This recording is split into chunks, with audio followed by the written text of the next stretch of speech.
2026 சிறப்பு பலன்கள், அதாவது 12 ராசிகளுக்கான பலன்கள் என்ன? அந்த வரிசையில இன்றைக்கு நாம் பேசப்போவது கும்பராசி. இது நாள் வரைக்கும் நீங்க எவ்வளவு சிரமப்பட்டீங்களோ அப்படிப்பட்ட அளவிற்கான கஷ்டங்கள் இனிமே இந்த ஜென்மத்துல கிடையாது. இது மட்டும் சத்தியம். பணத்தை இழந்திருக்கலாம், ஏமாற்றம் அடைஞ்சிருக்கலாம், துரோகத்தை பார்த்திருக்கலாம், கூட இருந்தவங்களே உங்களுடைய குழியை தோண்டி பிதைத்திருக்கலாம், மன அழுத்தம் இருந்திருக்கலாம், தவிப்பு இருந்திருக்கலாம், அவமானத்தை சந்தித்திருக்கலாம், எல்லாத்தையும் இழந்திருக்கலாம், சொத்து போயிருக்கலாம், வேலை போயிருக்கலாம், உடல் ஆரோக்கியத்துல பிரச்சனை இருந்திருக்கலாம். என்ன இருந்தாலும் அத்துணை துக்கங்களுக்கும் துயரங்களுக்கும் முற்றுப்புள்ளி மார்ச் 5ஆம் தேதியுடன் முற்றுப்புள்ளி. போரும், கஷ்டப்பட்டதெல்லாம் போரும். இனி நல்ல வாழ்க்கையே. அப்படிப்பட்ட நல்ல வாழ்க்கையை உங்களுடைய பாதசனியாக போகின்ற சனி பகவான் சிறு சிறு பிரச்சனைகளை கொடுத்து கொண்டுதான் இருப்பார் 7.5 சனி முடிகிற வரைக்கும். இதுதான் உண்மை. கும்பராசி நேயர்களுக்கு இந்த ஜென்ம சனி விடுதலை என்பது கிடைக்கும். அப்பாடான ஒரு ஃபீலிங். சாதாரணமா நீங்க ஏதாவது சொல்ல போனாலும் அடுத்தவர்களாக அது தப்பாக புரிந்து கொள்ளப்படக்கூடிய நேரமாக, நல்ல பதவி, நல்ல ஒரு மதிப்பு மரியாதையோட வாழ்ந்த அந்த ஆபீஸ்ல கூனி குறுகி போய் ஹியூமிலியேஷனை ஃபேஸ் பண்ணி ஒரு மாதிரி ஒரு என்ன சொல்றது, உங்களை இழிவுபடுத்துற மாதிரியான சூழ்நிலைகளை நீங்க ஃபேஸ் பண்ணி அந்த மாதிரியான பிரச்சனைகள் அறவே அதற்குண்டான பலன்கள், உங்களுடைய பதவி உயர்வு, யார் யாரெல்லாம் உங்களை தப்பா பேசுறாங்களோ ஆபீஸ்ல அவங்களே உங்களை மறுபடி உங்க காலில் விழுந்து சரணாகதி ஆடக்கூடிய அளவிற்கு மாற்றங்கள். இந்த குரு பார்வை என்பது 12ஆம் வீட்டை பார்க்கும்போது முதல் முறையா நிம்மதியான. அதே மாதிரி குடும்பத்துல சனி 2ஆம் இடத்துக்கு வரும்போது மார்ச் 6 ஜூன் 2 வரைக்கும் ஜாக்கிரதையாக இருக்க வேண்டும். அனாவசிய வாக்குவாதங்களில் ஈடுபடும். சண்டை போட்ட உடனே சேரணும்னு எதிர்பார்க்காதீங்க. அது கணவனா இருந்தாலும், மனைவியா இருந்தாலும், தாயா இருந்தாலும், தந்தையா இருந்தாலும், மகளா இருந்தாலும், மகனாக இருந்தாலும் கொஞ்சம் கேப் விடும். ஒரு 2 மணி நேரம் 3 மணி நேரம் நார்மலா பேசும். இல்ல ஒரு அரை நாள், ஒரு நாள் மேக்சிமம். கும்பராசிக்கு இது நாள் வரைக்கும் 5 வருஷம் வரைக்கும் கஷ்டப்பட்டாச்சு. இனிமே உங்களுக்கு அந்த அளவிற்கான கஷ்டங்கள் இல்லை. ஆனால் 7.5 சனி முடிகிற வரைக்கும் ஜாக்கிரதையாகத்தான் இருக்க வேண்டும்.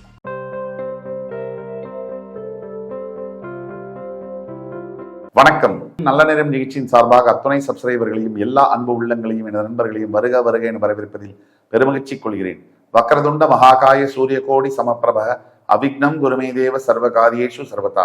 தென்னாட்டுடைய சிவனே போற்றி, என் நாட்டவர்க்கும் இறைவா போற்றி. நண்பர்களே, இந்த புதிய காணொலியில் உங்கள் அத்துணை பேரையும் வரவேற்பதில் மிக்க மகிழ்ச்சி கொள்கிறேன். 2026 சிறப்பு பலன்கள், அதாவது 12 ராசிகளுக்கான பலன்கள் என்ன? அந்த வரிசையில இன்றைக்கு நாம் பேசப்போவது கும்பராசி. அதாவது அடுத்த வருகின்ற ஆங்கில புத்தாண்டுல 2 பெரிய கிரக மாற்றங்கள் இருக்கு. ஒன்று சனி பயிற்சி, மற்றொன்று குரு பயிற்சி. சரியாக மார்ச் 6ஆம் தேதி கும்பராசியிலிருந்து வாக்கிய பஞ்சாங்கப்படி மீனராசிக்கு பெயரவிருக்கின்ற சனி பகவான். ஜூன் 2ஆம் தேதி மிதுன ராசியிலிருந்து பெயர்ந்து கடகராசிக்கு வரக்கூடிய குரு பகவான். இந்த பயிற்சியினுடைய இந்த 2 கிரக நிகழ்வுடைய தாக்கம் என்பது 12 ராசிகளுக்கு எப்படி இருக்கும்? அந்த வரிசையில இன்றைக்கு கும்பம் காலபுருஷ தத்துவத்திற்கு 11ஆம் வீடு. தற்சமயம் 7.5 சனியில ஜென்ம சனியை அனுபவித்துக் கொண்டிருக்கக்கூடிய, வாக்கிய பஞ்சாங்கப்படி ஜென்ம சனியை அனுபவித்துக் கொண்டிருக்கக்கூடிய கும்பராசி நேயர்களே, உங்களுக்கு மார்ச் 6 வரைக்கும் தான் கஷ்டம். அதுக்கு பிறகு கஷ்டம் இல்லையா அப்படின்னா, உங்க வாழ்க்கையில இது நாள் வரைக்கும் நீங்க எவ்வளவு சிரமப்பட்டீங்களோ அப்படிப்பட்ட அளவிற்கான கஷ்டங்கள் இனிமே இந்த ஜென்மத்துல கிடையாது. இது மட்டும் சத்தியம், மாற்று கருத்தே இல்லை. இது நாள் வரைக்கும் நீங்க என்ன துன்பம் எல்லாம் பட்டிருக்கலாம், பணத்தை இழந்திருக்கலாம், ஏமாற்றம் அடைஞ்சிருக்கலாம், துரோகத்தை பார்த்திருக்கலாம், கூட இருந்தவங்களே உங்களுடைய குழியை தோண்டி பிதைத்திருக்கலாம், மன அழுத்தம் இருந்திருக்கலாம், தவிப்பு இருந்திருக்கலாம், அவமானத்தை சந்தித்திருக்கலாம், எல்லாத்தையும் இழந்திருக்கலாம், சொத்து போயிருக்கலாம், வேலை போயிருக்கலாம், உடல் ஆரோக்கியத்துல பிரச்சனை இருந்திருக்கலாம். என்ன இருந்தாலும் அத்துணை துக்கங்களுக்கும் துயரங்களுக்கும் முற்றுப்புள்ளி மார்ச் 5ஆம் தேதியுடன் முற்றுப்புள்ளி. மார்ச் 6ஆம் தேதியிலிருந்து உங்களுக்கு ஒரு பெரிய ரிலீஃப் என்பது இருக்கும். உடனே கோடீஸ்வரன் ஆயிடுமா? அப்படி இல்லை. நஷ்டத்திலிருந்து வெளியே ஜீரோ அந்த பெஞ்ச் மார்க்குக்கு வருவீங்க. அதாவது பிரேக் ஈவன் பாயிண்ட் சொல்லக்கூடிய இடத்துக்கு வருவீங்க. அதாவது நீங்க முதல்ல ஒரு ஆறுதல், இது வரைக்கும் இந்த இனிமே கஷ்டம், இனிமே வாழ்க்கையில இந்த பிறவியில உங்களுக்கு வர முடியாது, போரும், கஷ்டப்பட்டதெல்லாம் போரும், இனி நல்ல வாழ்க்கையே. அப்படிப்பட்ட நல்ல வாழ்க்கையை உங்களுடைய பாதசனியாக போகின்ற சனி பகவான் சிறு சிறு பிரச்சனைகளை கொடுத்து கொண்டுதான் இருப்பார் 7.5 சனி முடிகிற வரைக்கும். இதுதான் உண்மை. நல்லதை சொன்னா கமெண்ட்ஸ்ல எழுதுவாங்க உருட்டுறாருன்னு, இல்ல உண்மையை சொன்னா ஒரே நெகட்டிவ்ப்பா. ஒரு மனுஷன் நல்லதையும் சொல்லாம உண்மையும் சொல்லாம நெகட்டிவும் சொல்லாம பாசிட்டிவும் சொல்லாம நடுவில் ஏதாவது ஒரு பாயிண்ட் இருக்கா? அப்படி ஒரு பாயிண்டே இல்லைங்க. நம்ம ஜனங்கள்ல பார்க்கக்கூடிய பார்வையில தான் இருக்கு, எடுத்துக்கிற விதத்துல தான் இருக்கு. ஒரு சிலர் என்ன பண்ணுவாங்க, நல்லதே சொல்லிட்டு இருக்கணும்பாங்க, எதை பத்தியும் கெட்டதா பேசாதம்பாங்க. ஒரு சிலர் எப்ப பாரு நல்லதே சொல்லிட்டு இருக்கே, பொய் தான் சொல்றேன், எனக்கு ஒரே பிரச்சனையா இருக்கு, சும்மா உருட்டுறாரும்பாங்க. இது சாதாரண வேலை இல்லை இது. அதனால ஜனங்க என்ன கமெண்ட் பண்ணாலும் நான் உண்மையை தான் சொல்ல போறேன். என்ன நடந்தாலும் என்ன பார்க்காதீங்க, தயவு செய்து என்ன ஃபாலோவே பண்ண வேண்டாம். இது ஒரு பிரச்சனையே இல்லை எனக்கு. இந்த மாதிரி ஒரு தவறான புரிதலோட பார்க்கக்கூடிய ஃபாலோவர்ஸ் என்பது தேவையில்லை. யாருக்கு தெய்வ நம்பிக்கை இருக்கோ, யாருக்கு என் மீது நம்பிக்கை இருக்கோ அவர்கள் மட்டும் இந்த ப்ரோக்ராம பார்த்தா போதும். இது எது விதமான கமர்ஷியலைசேஷனும் இல்லை. ஆக கும்பராசி நேயர்களுக்கு இந்த ஜென்ம சனி விடுதலை என்பது கிடைக்கும். அப்பாடான ஒரு ஃபீலிங் வரும். மார்ச் 6ஆம் தேதிக்கு பிறகு இந்த ஃபீலிங் வரும். ஜூன் 2ஆம் தேதி வரைக்கும் உங்களுடைய 2ஆம் இடத்திற்கு வரக்கூடிய சனி பகவானால் நீங்க எதுல கவனமாக இருக்க வேண்டும் என்றால் பேசுவதில் கவனமாக இருக்க வேண்டும். உங்களுடைய வாக்குஸ்தானத்தில் சனி பகவான் வருகிறார். சாதாரணமா நீங்க ஏதாவது சொல்ல போனாலும் அடுத்தவர்களாக அது தப்பாக புரிந்து கொள்ளப்படக்கூடிய நேரமாக இது இருக்கு. நமக்கு நேரம் நல்லா இருந்துச்சுன்னா நம்மளே தப்பா பேசினாலும் எதிர்க்கிறோம், சாரி சார் மன்னிச்சிருங்க. நமக்கு நேரம் தெரியலைன்னா நம்ம நல்லதா பேசினாலும் எதிர்க்கிறோம், என்னடா பேசுற அப்படின்பா. இதுதான் காலத்துக்கும் நேரத்துக்கும் உண்டான வித்தியாசம். இப்ப குரு பார்வை, அதாவது ஜூன் 2க்கு பிறகு குரு பகவானுடைய பார்வை சரியாக விருச்சிகம், மகரம், மீனம், அதாவது உங்களுடைய 10ஆம் வீடு, 12ஆம் வீடு, 2ஆம் வீடு, இந்த வீடுகளின் மேல் குரு பார்வை விழுகிறது. குரு பகவானுடைய பார்வை 10ஆம் வீடு மேல் விழுந்தால் என்ன? அது விழுந்தா என்ன, விழலைன்னா என்ன? குரு பார்வை என்பது மிக மிக அவசியம். குரு பார்வை உங்களுடைய 10ஆம் வீடு மேல், அதாவது தற்சமயம் குரு பகவான் உங்கள் ராசியை பார்த்து கொண்டிருக்கிறார்.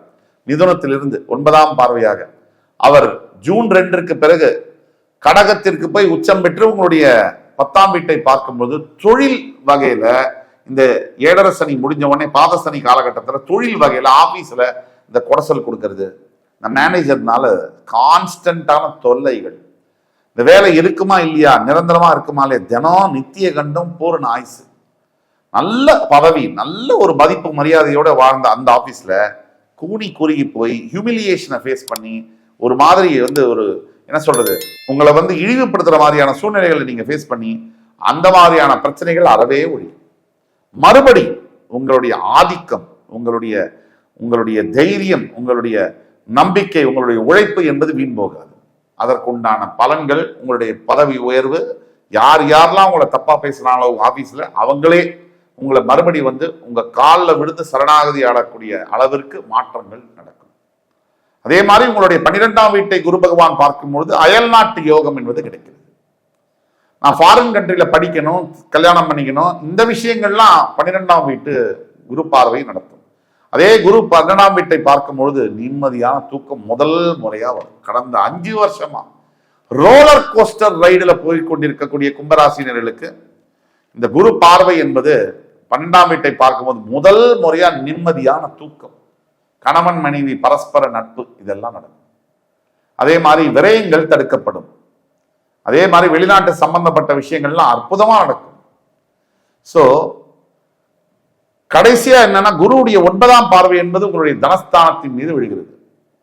அதாவது பணம் தங்குற இடம் தான் தனம், அந்த இடம் தான் வாக்கு ஸ்தானம், அந்த இடம் தான் குடும்பஸ்தானம்னு சொல்றோம்.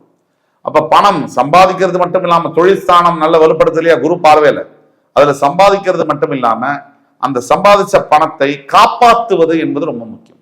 இன்னைக்கு நம்ம எல்லாம் ஏன் தோக்குறோம்? பல பேர் வாழ்க்கையில தோக்கிறதுக்கு உண்டான காரணம் என்ன?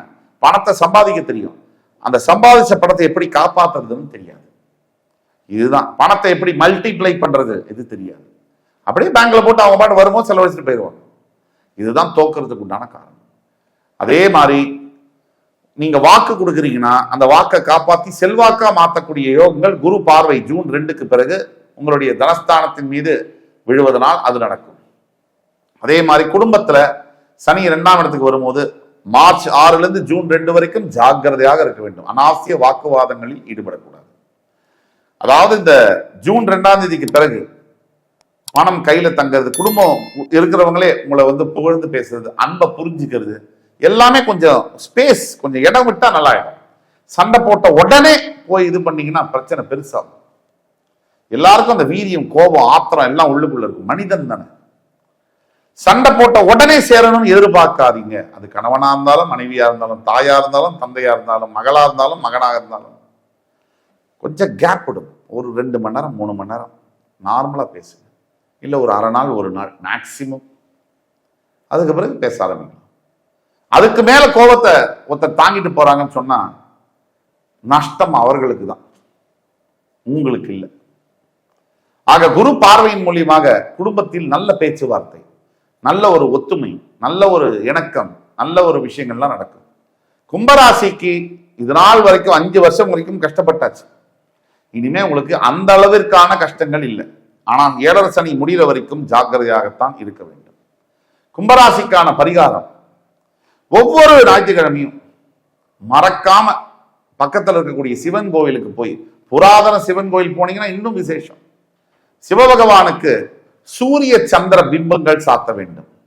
அதாவது சூரியனும் சந்திரனும் இருக்கா மாதிரி வெள்ளியிலேயோ இல்ல செப்புலேயோ சூரிய சந்திர பிம்பங்கள் சாத்த வேண்டும் சிவலிங்கத்துக்கு. அதே மாதிரி அன்னதானங்கள் கொடுக்க வேண்டும், தர்ம காரியங்கள் செய்ய வேண்டும். ஏழை எளியோருக்கு உங்களால முடிஞ்ச உதவியை செய்யுங்க. கல்விக்கான உதவி, ஒரு பெட்ஷீட் போர்வை வாங்கி கொடுக்கிறது, கால பயிர்வர்களுக்கான உணவு நீர் கொடுப்பது, இது எல்லாம் தான் உங்களை காப்பாற்றும். ஒட்டு மொத்தத்துல கும்பராசினியர்களுக்கு வருகின்ற ஆங்கில புத்தாண்டு என்பது மிகப்பெரிய ரிலீஃப் அதை கொடுக்கக்கூடிய ஆண்டு. இந்த எபிசோடு உங்களுக்கு பிடிச்சிருக்கும்னு நம்புறேன். அடுத்து வரும் எபிசோட்ஸ்ல மறுபடியும் உங்கள் எல்லோரையும் சந்திக்கும் வரை உங்களிடம் இருந்து விடைபெறுவது உங்கள் சுபாஷ் பாலகிருஷ்ணன். நன்றி, வணக்கம், வாழ்க வளமுடன்.